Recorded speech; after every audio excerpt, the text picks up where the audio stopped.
Olá, querido amigo, querida amiga, sejam bem-vindos ao Classe dos Professores, é a sua lição em qualquer hora e lugar. Então vai lá, pegue a sua Bíblia, pegue também a sua lição e vem estudar com a gente.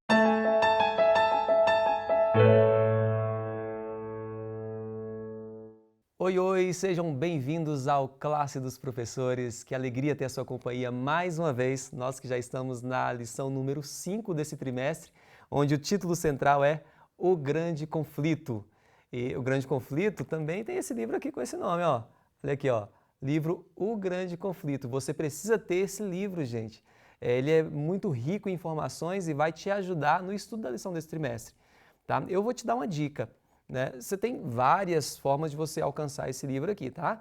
Tem alguns endereços eletrônicos que você pode ter acesso ao livro e ler ali através do arquivo digital dele. Tem áudio também, né? Lá no Central White, que você pode acessar aí também pelo seu computador, você vai ter o áudio desse livro.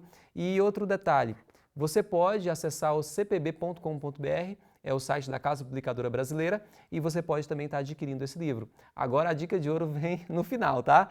Você também pode ir em uma igreja adventista mais próxima da sua casa e solicitar, falar assim, olha, eu vim aqui porque o Rafael, lá do Classe Professores, falou que vocês teriam um grande conflito para disponibilizar para mim. Pronto, fala isso e vai receber um livro na hora. Gratuitamente, né? Gratuitamente. Você ouviu uma voz aí de fundo, daqui a pouco eu vou te apresentar, você vai ver quem que está falando aí. Olha só, gente, lição dessa semana maravilhosa. Obrigado por você ter nos acompanhado até aqui. E eu vou mandar um abraço especial aqui para a Hilda Lima, de Colíder, Mato Grosso, e também para Sandra Regina, de Baixo Gandu, Espírito Santo. Obrigado, viu, por sua companhia. Sandra, eu li lá o seu comentário, já fiz uma oração e vamos continuar orando por você, tá? No pedido que você deixou ali pra gente, viu?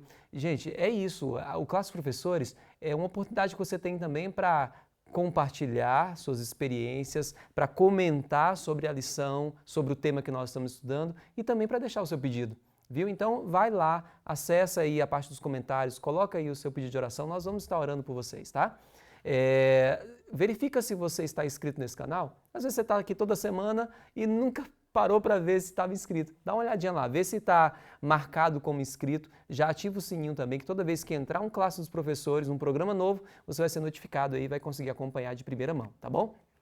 E uma coisa que eu falo sempre, vou repetir novamente, quando você estiver estudando, assistindo o Classe dos Professores, já pega o link e coloca no seu status. Deixa o pessoal ver o que você está assistindo, tá?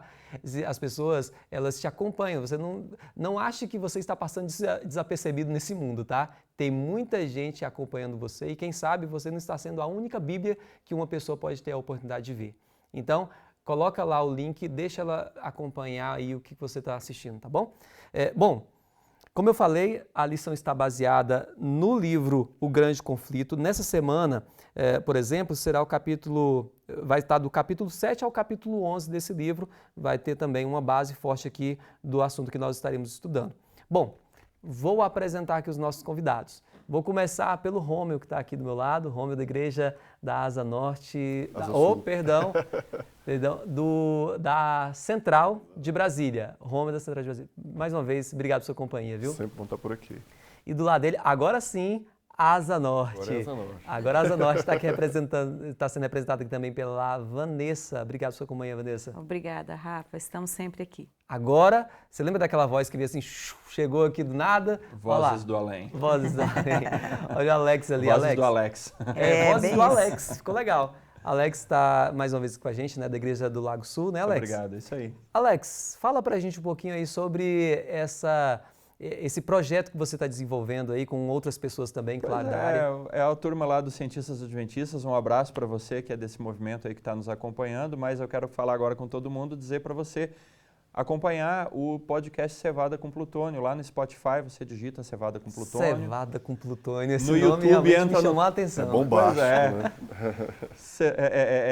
No YouTube você entra lá e coloca Cientistas Adventistas, tem o podcast Cevada com Plutônio lá. O que a gente discute? A gente discute aprofundadamente teologia, aspectos diversos da ciência, nós temos representado todas as áreas da ciência, isso contribui muito para a gente formar uma base de conhecimento, a gente ter mais subsídios para a gente formar as nossas Então opiniões. esse negócio de ciência e religião não se misturar não tem nada a ver, né? Não tem nada a ver, a gente fala sobre isso, inclusive, no episódio número 3, você procura lá, Bacana. o casal Mara Brandão e Vinícius Kimper, eles falam um pouquinho sobre isso aí. Bacana. Confere lá. Vou indicar também, Alex, o podcast Na Lição. Na verdade, o nome é Na Lição Podcast, lá dos nossos irmãos de Sobradinho. Então, terminou aqui o Clássico Professores, quer se aprofundar ainda mais também no estudo da lição, vai lá, Na Lição Podcast, do pessoal lá de Sobradinho, tá bom? Nós vamos estudar a Palavra de Deus agora, mas nós não podemos fazer isso sem começarmos com uma oração. Romeu, ora pra gente? Claro, vamos orar. Querido Deus, nós te agradecemos, ó Pai, por estarmos aqui mais uma vez reunidos para aprendermos mais sobre a lição da Escola Sabatina. Colocamos nossa vida em Tuas mãos, pedimos a iluminação do Teu Santo Espírito, ó Pai. Também pedimos por cada uma das pessoas que nos assistem, que compartilham desse conteúdo e que o distribuem cada sábado nas igrejas, nas escolas sabatinas, e assim crescemos por meio do estudo da Tua Palavra, Deus. Tudo isso nós pedimos e desde já te agradecemos em nome de Jesus. Amém. Amém. Amém. Bom, o título da lição que nós estaremos estudando, que é a lição 5, como eu já falei, é bem assim, ó, fé contra todas as dificuldades. Bom, a lição, ela destaca que os reformadores, eles tinham um propósito pelo qual valia a pena morrer, sabia? Eles tinham um propósito ali que eles eram tão firmes nisso que muitos deles entregaram a sua vida em prol daquilo que eles seguiam, daquilo que eles tinham como propósito de vida, como valor na vida deles. E, bom, nós vivemos num período em que muitas pessoas parece que vivem sem ter nenhum propósito. Já é um contraste, né, com aquelas pessoas lá. E a gente percebe na lição dessa semana que quando você não tem um propósito ou algo pelo qual vale a pena morrer, você também não tem algo pelo qual vale a pena viver. Olha que interessante. E a gente vai estar aprofundando, sim, no assunto dessa lição, mas uma coisa também fica muito claro para a gente, que dentro da Bíblia, dentro da Palavra de Deus, a gente encontra aqui muitas coisas e algo que vai te dar uma base verdadeira e forte. E você vai perceber que isso aqui vai ser suficiente para você entender que realmente sim, vale a pena viver. Como, por exemplo, o nosso verso para memorizar dessa semana, que está lá em Salmos, capítulo 119, versículo 11. Diz assim, ó, guardo no coração as tuas palavras para não pecar contra ti. Esse verso aqui mostra o quanto é importante nós estarmos nos relacionando com Cristo e com a sua palavra, para que a gente possa extrair o máximo de informações possíveis, para conseguirmos viver uma vida aqui, não uma vida por viver ou vivermos aqui de passagem, deixando o vento nos levar para qualquer lugar. Não, a gente vai viver através do conhecimento da palavra de Deus uma vida com propósito, uma vida com propósito. E nós vamos aprender a nos prepararmos e também ajudar outras pessoas nessa caminhada rumo às mansões celestiais. E eu vou começar aqui, então, com você, Romeu. Na lição de domingo, o que a gente pode aprender com Davi, porque é mencionado ele aqui, e também com os reformadores? Sim, a lição fala aqui a respeito da palavra de Deus somente, né? Que essa ênfase tão especial na Bíblia. Davi trouxe esse escrito justamente do verso para memorizar dessa semana. E também o verso 104, né, que talvez seja o mais conhecido do Salmo 119, que é o lâmpada para os meus pés, é a tua palavra. Davi tinha um apego muito forte a essa questão das escrituras e trouxe alguns dos mais belos escritos da história, né? O Salmo 23 é uma peça literária amplamente conhecida e maravilhosa. E a gente vê todos esses detalhes de que Davi realmente valorizava muito o aspecto desse apego às escrituras como algo para fortalecer o caráter, como algo para buscar nos momentos de dificuldade, como algo de consolo para os momentos difíceis da vida, né? No contexto dos reformadores, a gente vê se resgatar toda essa busca pelas escrituras em um contexto ainda mais complicado, né? Depois de séculos do que se poderia dizer de uma padronização cultural, né? Em que a Bíblia só estava acessível em um idioma apenas, que era em latim, e não existia outros idiomas locais, então as pessoas não tinham acesso à Bíblia, né? A gente tem um conceito no mundo dos idiomas que é o de língua franca, né? A nossa língua franca hoje é o inglês, você precisa de qualquer lugar do mundo, você fala inglês, beleza. Só que o latim também foi a língua franca do mundo antigo e do começo da Idade Média, só que isso se tornou uma coisa muito negativa para o cristianismo. Apesar da igreja ter se expandido bastante, Quando chega o período da Reforma Protestante, eles queriam que a Bíblia fosse traduzida para os idiomas locais, para o alemão, francês, português, inglês, e eles se tornaram, então, mártires desse enfrentamento ao sistema e dessa busca do que se popularizou depois, nesse conceito tão marcante da Reforma Protestante, que é o sola Escritura. E isso é uma lição muito importante para nós hoje. E é uma base muito forte que a gente tem como igreja, desse aspecto de que tudo que a gente precisa ter de crença, de doutrina, é apenas da Escritura, da palavra de Deus somente, né? E isso vem de Davi, vem dos reformadores, vem dos pioneiros e nos alcança hoje e deve ser uma ênfase muito importante da nossa vida. Preciso aprender alguma coisa no aspecto espiritual, no aspecto teológico, preciso me voltar à Bíblia, ao estudo da Bíblia. Interessante que isso é meio que abrange até a gente aqui, né? Sim. Esse programa aqui, essa atividade, esse evento que já vem há alguns anos, ele só existe em função da Bíblia, porque a lição da Escola Sabatina é estudar a Bíblia. Então é a nossa missão, é a nossa ênfase, é nos voltarmos para a Escritura, para a Palavra de Deus. Maravilha. Vanessa, já na lição de segunda-feira, aí vem fazendo uma relação entre Paulo e os reformadores. E eu queria te perguntar, o que eles tinham em comum? Eles tinham algo em comum que era viver por propósito. E sola Escritura, não é isso? A Escritura era a autoridade do conhecimento para todas as áreas. E para Paulo era assim e para os reformadores também, porque, assim como já foi dito aqui pelo Rômio, a Bíblia precisava chegar a todos e era essa a missão. Então, o propósito deles naquele processo todo, tanto de Paulo, o processo que Paulo queria que alcançasse todos e alcançasse as pessoas e pregava aos gentios e etc., a ampliação do evangelho, os reformadores tinham o mesmo propósito. Só que assim como Paulo foi perseguido, foi maltratado e ficou na prisão e etc., mas se você vê os escritos de Paulo, são todos escritos de alegria, satisfação, um tratado de psicologia social e, ao mesmo tempo, como alguém num estado de prisão, sofrimento, maus tratos e etc., pode começar a escrever sobre algo que, na prática, ele estava vivendo o contrário. Pois assim foi Paulo e os reformadores também. Os reformadores tinham uma certeza tão grande do seu propósito, que era ampliar a sola Escritura para todos, até para que isso chegasse a todos, que eles tinham essa congruência aí entre eles de ter um propósito de estarem a Bíblia acima de todas as coisas, a Bíblia como autoridade de conhecimento, a Bíblia como autoridade de todas as coisas nesta terra para que o plano da redenção se cumprisse. Assim, aconteceu com William Tyndale, né, que foi um dos reformadores que traduziu a Bíblia, mas que, assim como Paulo teve suas questões e que foi perseguido, e ele dizia, nada podemos contra a verdade, né, senão a favor da verdade. E quando aí o Tyndale, né, o William Tyndale foi tentar traduzir a Bíblia, ele foi perseguido, e ele foi maltratado, e ele foi torturado e morto, né? Só que antes de morrer, ele disse com maior fervor ao ser queimado, dizendo assim, que o Senhor abra os olhos do rei da Inglaterra. Que ele queria que a Bíblia fosse traduzida para o inglês.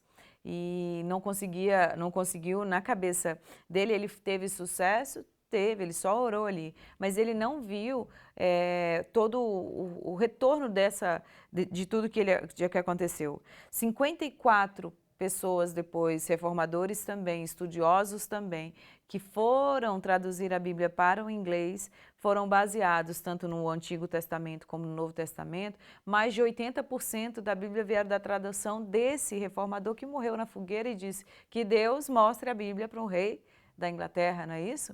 E que fantástico foi. Mas assim como Paulo não sabe que até hoje nós estamos assim, o Tyndale também não, eles tinham algo em comum, eles tinham um propósito, independente da morte, a morte era lucro para eles, a dor era alegria, porque eles sabiam para que eles estavam vivendo.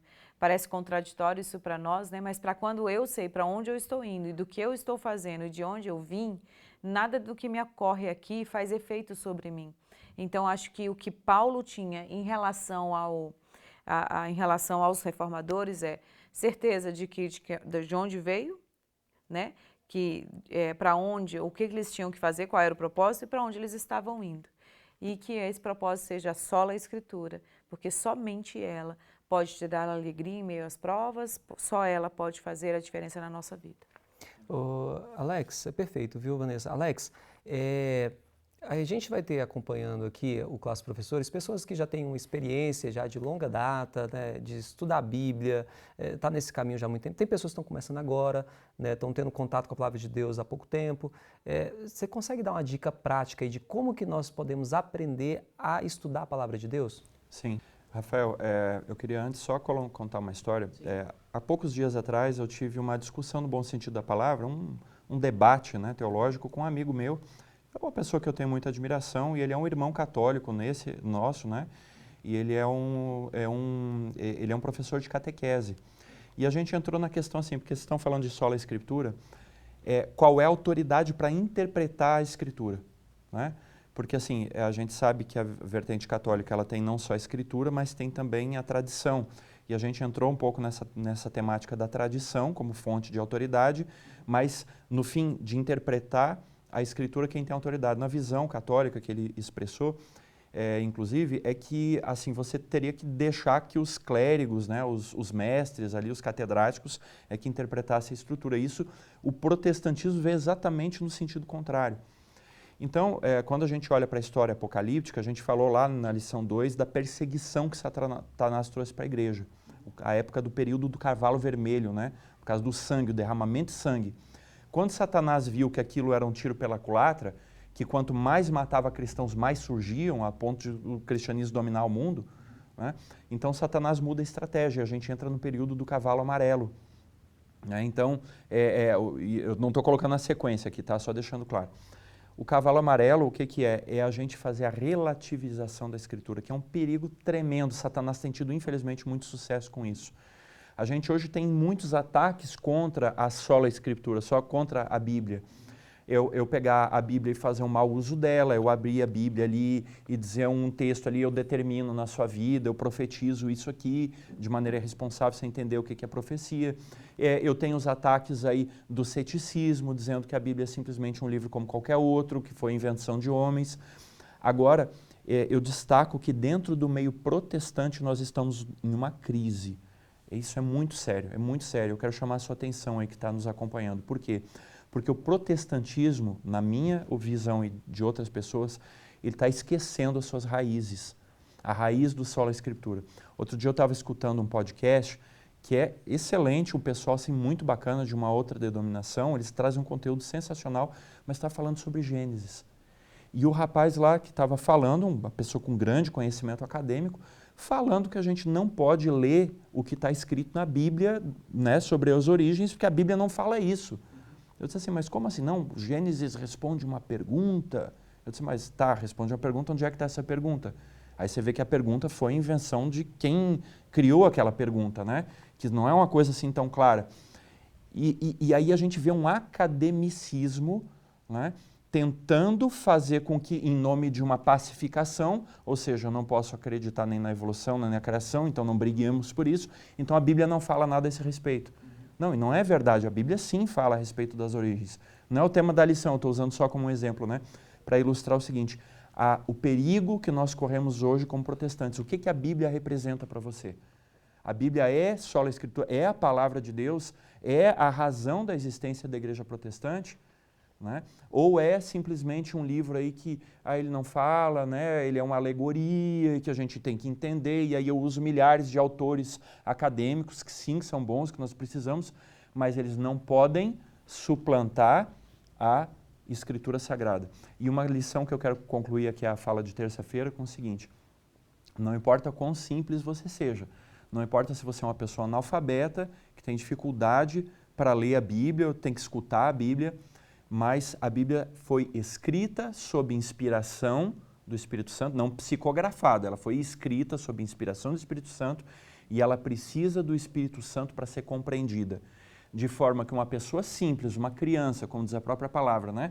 Uma criança, uma pessoa humilde, ela pode ter um conhecimento verdadeiro da palavra de Deus, enquanto um acadêmico com pós-doutorado, PhD, não sei aonde, pode estar errando miseravelmente porque não tem a iluminação do Espírito Santo. Então, acho que é isso, né? A pessoa vai parar para poder fazer um estudo da palavra de Deus, vai abrir a palavra de Deus, faça uma oração, peça a orientação do Espírito Santo, esteja com o coração aberto, né, e submisso ao que vai receber aqui dessa palavra, né, porque a gente acredita que é a palavra de Deus aqui. Então você falou essa questão de relativizar, né? Ah, isso aqui é importante, isso aqui não é, isso aqui eu aceito, isso aqui eu deixo de lado. Então eu tenho que ter isso, né? A direção do Espírito Santo e a leitura com o coração aberto para aceitar as verdades de Deus e aplicar na minha vida, né? Basicamente isso, coisa simples, né, a ser feito. Romeu, na parte de quarta-feira, que descoberta valiosa aí que Martinho Lutero teve em relação ao plano da salvação? Legal. A gente hoje está fazendo aqui meio que uma revisão histórica, né, dos reformadores. Inevitavelmente a gente vai acabar no latim sempre, né? E agora chegou o momento do sola gratia, né? A gente falou do sola escritura e agora um outro princípio muito importante da reforma sobre a questão da salvação pela graça. Certo. E também fazendo essa revisão histórica, durante o período da Idade Média o cristianismo avançou.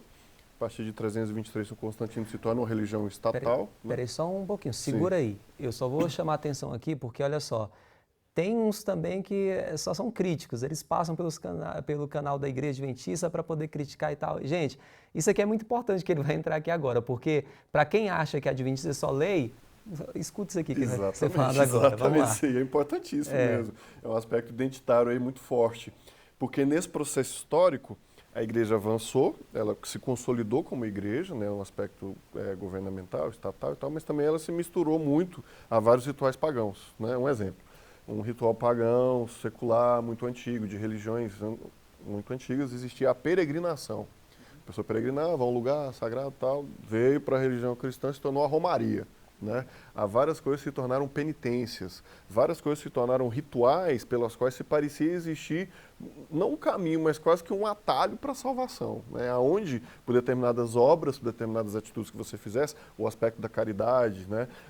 Lutero fala de uma viagem que ele fez a Roma e lá se falava sobre o tilintar da moeda no fundo do cofre, uma alma subir ao céu. Então esses rituais, eles deturparam a questão da salvação e tiraram totalmente o aspecto da salvação pela graça, né? E quando a gente olha aqui o que Lutero traz, ele traz a salvação é somente Cristo e somente pela graça. As boas obras são o resultado da salvação e não o caminho que nos leva à salvação. Né? E aí vem um aspecto realmente importante que você mencionou, de que nós temos toda essa ênfase a respeito da lei, nós como adventistas valorizamos a lei, mas nós entendemos que a lei é essa expressão do caráter de Deus por nós, mas ela também não nos salva. Né? E alguém pode ficar assim chocado, nossa, mas um adventista dizendo que a lei não salva? Eu já ouvi falar, eu vi um vídeo de fulano de tal falando isso, que era só a lei, então não é. Não é, e a gente espera, encontra que toda essa descoberta de Lutero, a gente remonta lá ao século XVI, né, 1555, se eu não me engano, sobre a questão da publicação das 95 teses, a gente vê todo esse aspecto e a gente vê todo um caminho que nos conduz a essa compreensão da salvação, isso já há quase 5 séculos, né? E a Igreja Adventista é 100 e poucos anos, então a gente remonta a toda essa base soteriológica, né, que é o termo da doutrina da salvação, da soteriologia, para nos fazer entender que a salvação é pela graça somente. O sola gratia, ele é parte, sola gratia, né, ele é parte da nossa concepção como adventista, como cristão, mas acima de tudo como ser humano inserido nesse processo todo da salvação e da vinda de Jesus Cristo para morrer no nosso lugar. É um processo pela graça. Maravilha. Salvação somente pela graça. Então, resolveu, respondi de uma vez por todas, gente. Não existe isso. Salvação, a Adventista não acredita que existe salvação pela lei, não. Eu sei que não é minha vez de falar, mas você Sim. pensa o seguinte, né? E eu quero falar aqui com o nosso irmão evangélico que está nos acompanhando. Você foi salvo, né? Você foi salvo pela graça. Você antes bebia, você batia na mulher, você roubava, né? Aí você foi transformado pela graça. Você vai continuar fazendo essas coisas, né? É óbvio que não. Então, o que nós adventistas ensinamos nesse sentido é a mesma coisa. A única diferença é que a gente coloca um quesito a mais ali, que é a lei de Deus, que é o sábado, né? Que é a questão, enfim. Mas é só deixar isso claro, né? Quando você entende que você é salvo, você percebe que você vai querer também de maneira natural fazer aquilo que quem te salvou pediu para ser feito, né? Não, então eu fui salvo. E você não deixou de bater na mulher, de beber, de ir lá na casa da perdição lá para ser salvo. Mas não, porque você passou a ter um Senhor melhor e você começou a ter nojo dessas coisas. Exato. Né? Então é isso, essa é a relação da lei e das obras, é muito simples. É uma resposta de alguém que foi salvo. Perfeito, é isso aí. Exatamente o que na nossa lição de quinta-feira fala, né, sobre a obediência, o fruto da fé, que na verdade a graça, ela transforma. Então, quando eu aceito essa graça, ou seja, algo que me dá de graça, da sola gratia, né, que traz aí esse benefício todo de que eu não sou salva pelas minhas obras. Deus não fez fazeres humanos, Deus fez seres humanos. Quando eu aceito a graça, eu estou dizendo que eu sei quem eu sou filho de Deus. E aí a graça faz um milagre em nós. Que o milagre mais lindo de todos que é, quando eu recebo essa graça, ela me transforma. E naturalmente, por essa transformação, é que eu mudo os meus hábitos, minhas atitudes e assim por diante. Então, quando eu estou vencendo o pecado, eu estou vencendo isso não pela lei, mas pela graça. A lei vem como forma de proteção desse Filho de Deus que aceitou a graça. Então, é só uma proteção para que nós sejamos melhores e termos um caminho mais próximo de Deus e mais protegido diante deste mundo mal. É mais nesse sentido. É como diz meus filhos em casa, dizem meus filhos, né? Meus filhos falam sempre assim, mãe, como é legal a gente obedecer, né? Porque quando a gente obedece, coisas boas acontecem. Mas quando a gente desobedece, coisas ruins acontecem. Aí, um certo dia, a minha filha chegou para mim e disse assim, mãe, eu percebi uma coisa, que é a obediência que me protege. Quando eu estou obediente, eu estou sendo protegida. Mas eu não te obedeço porque eu tenho medo da senhora, mas eu te obedeço porque eu te amo. Essa é a lógica. Parece simplista o que eu estou trazendo aqui, mas é a fala da minha filha, da minha realidade, e que pode fazer sentido para você de alguma forma. Mas essa é a graça. Nós somos historicistas. O que é ser historicista? É isso que a gente acabou de fazer aqui, que estamos fazendo com a lição. É entender os fatores históricos, proféticos e bíblicos e entender onde eu me encontro nessa história no plano da salvação. E o plano da salvação, o plano da redenção, envolvem todos esses contextos. O momento que esses processos, na verdade, essas fases, como se fossem fases, né? Então, nós estamos na fase onde somente a graça. Nós passamos pela fase do santuário, mas aí depois que o santuário terrestre, né? E depois que veio Jesus, a gente agora tem um santuário celestial e hoje a gente vive pela graça. Certo, porque se nós vivêssemos por nós mesmos, pelas nossas obras, já teríamos morrido. Nem estaríamos vivos, porque não teríamos sido protegidos pela própria lei que Deus estabeleceu a todos nós. Então, querendo ou não, nós podemos sim ter um corpo, ou como diz assim o próprio lá em Romanos, né? Eu posso ter um corpo que está preso a este mundo, mas na verdade eu estou livre em Cristo pela palavra. Então a graça liberta. A graça corrige, porque ela é justa. E a graça também me faz obedecer livremente. Isso é que é legal. Então, a graça faz com que você seja completamente livre dentro de uma lei que te protege. Maravilha. Depois de tudo isso, Alex, considerações finais aí. Faz também um comentário a respeito desse equilíbrio que temos que fazer entre obediência e graça. Aí. Bom, a gente fechando aqui, né, é isso, uma síntese aqui do que nós comentamos agora nesse episódio. As obras, né, e Tiago fala muito bem sobre isso, né, as obras elas testificam da nossa fé, elas não nos salvam, mas elas atestam que nós estamos salvos. Né, porque é impossível uma pessoa dizer que ama a Deus, que ama a Cristo e que foi transformado por Cristo, continuar na prática das obras da injustiça. Né? E eu quero chamar a atenção para um último ponto que a lição trouxe também, que é o seguinte. Hoje a gente vê vamos chamar assim, uma jihad cristã, né, de pessoas aí que estão querendo entrar aí num campo de batalha não espiritual, mas um campo de batalha humana mesmo, né? E inclusive muitas vezes apelando para os meios humanos aí de fazer esses conflitos. O que a Bíblia diz, né? Zacarias 4:6, não por força nem por violência, mas pelo meu espírito, diz o Senhor dos Exércitos. Então, Ellen White fala no Grande Conflito, página 176, né? Pela fé, né, nós exortem o povo a contender, ou seja, lutar valorosamente perante o trono do Senhor, pela fé e oração, de modo que nossos inimigos, vencidos por quem? Pelo Espírito de Deus, né, possam ser constrangidos à paz. Olha só, isso é completamente contrário ao que muitos cristãos, infelizmente, vêm fazendo aí, né, que parece que estão querendo voltar às práticas medievais de ganhar as batalhas no fio da espada. né? Mas aqui nós temos que orar, nós temos que vencer no poder do Espírito Santo para que eles sejam constrangidos à paz. A gente sabe que muitos não vão ser constrangidos à paz, mas esse é o meu objetivo. É mais uma questão não do outro, mas é mais uma questão minha, de quem eu sou e da forma que eu estou tentando lutar as batalhas do Senhor. Então que Deus nos ajude, toque você aí também, né, para que você lute as batalhas do Senhor, não pela força humana, não pela sabedoria humana, não muito menos ainda pelo poder da espada, mas pelo poder do Espírito, como diz o profeta Zacarias lá no Antigo Testamento. Amém, maravilha. E como diz o texto, né, o título da lição da semana, que é Fé contra todas as dificuldades, que você viva isso aí no seu contexto de vida. Eu tenho certeza que não é todo mundo que vive um mar de rosas, né? A gente tem momentos de alegria, sim, temos. Momentos de lazer, temos.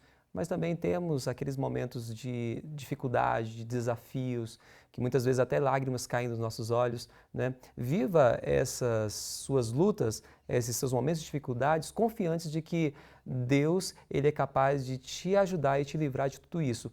Ele te oferece hoje a salvação e o que é legal é que você não precisa fazer nada, exatamente nada, que acrescente na salvação, a não ser olhar para Jesus e falar assim, Senhor, eu aceito o seu sacrifício por mim. E a partir daí, o que vai acontecer vai ser apenas resultado da vida de uma pessoa que foi salva por Cristo. Vamos orar? Querido Deus, obrigado, Senhor, pelo sacrifício maravilhoso que você fez por nós. E obrigado, Senhor, por saber que não depende de nós todo esse processo de salvar o ser humano. O que cabe a nós, Senhor, é apenas aceitarmos o que o Senhor fez por nós, vivermos diferentes, né? Como realmente vivem aqueles que foram salvos por Ti. E que dessa forma, Senhor, pessoas possam encontrar o caminho do perdão, o caminho da salvação que só existe em Cristo Jesus. Obrigado por tudo, em nome de Jesus, amém. Obrigado por sua companhia mais uma vez. Continue nos acompanhando em nossas redes sociais Adventistas Lago Sul e até o nosso próximo encontro.